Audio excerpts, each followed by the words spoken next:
রাম রাম রাম রাম।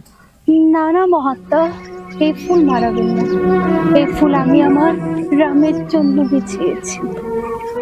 আরে পাগলি, তুই নিত্যদিন ফুল বিছিয়ে রাখিস, ভাবিস যেন তোর রামচন্দ্র এখনই এলো বলে। এমনি করে কত বর্ষ কেটে গেল, তোর রামচন্দ্র কি এলো? উনি আসেননি, কিন্তু আসবেন। আমার গুরু মাতঙ্গ মুনির বচন কখনো মিথ্যে হতে পারে না। তাই আমি প্রতিদিন, প্রতিবার, প্রতি পলক তার দর্শনের জন্য অপেক্ষায় থাকি। যদি যদি উনি কখনো হঠাৎ এসে যান, কি ভাববেন তিনি? ভাববেন এই সবই তাকে স্বাগতও জানাতে জানেন না। আপনারা যদি এই ফুল পিছানো পথে না চলেন, তাহলে এই সবরই আপনাদের কাছে কৃতজ্ঞ থাকবে। ওকে ছেড়ে দাও, চলো আমরা অন্য পথ দিয়ে চলে যাই।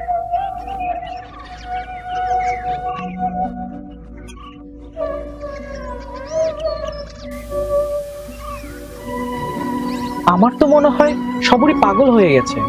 হতেও পারে, কিন্তু এটা ভুলো না, ভক্তি আর পাগলামির মধ্যে তেমন তফাৎ নেই।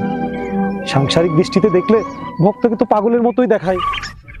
সর্বরী মহা তপস্বিনী, উনি সিদ্ধিপ্রাপ্তও বটে, কিন্তু উনার মাঝে সিদ্ধির কোনো অহংকারই নেই। এই নিরহংকারিতাই তো প্রকৃত ভক্তের পরিচয়। যথার্থ গুরুদেব।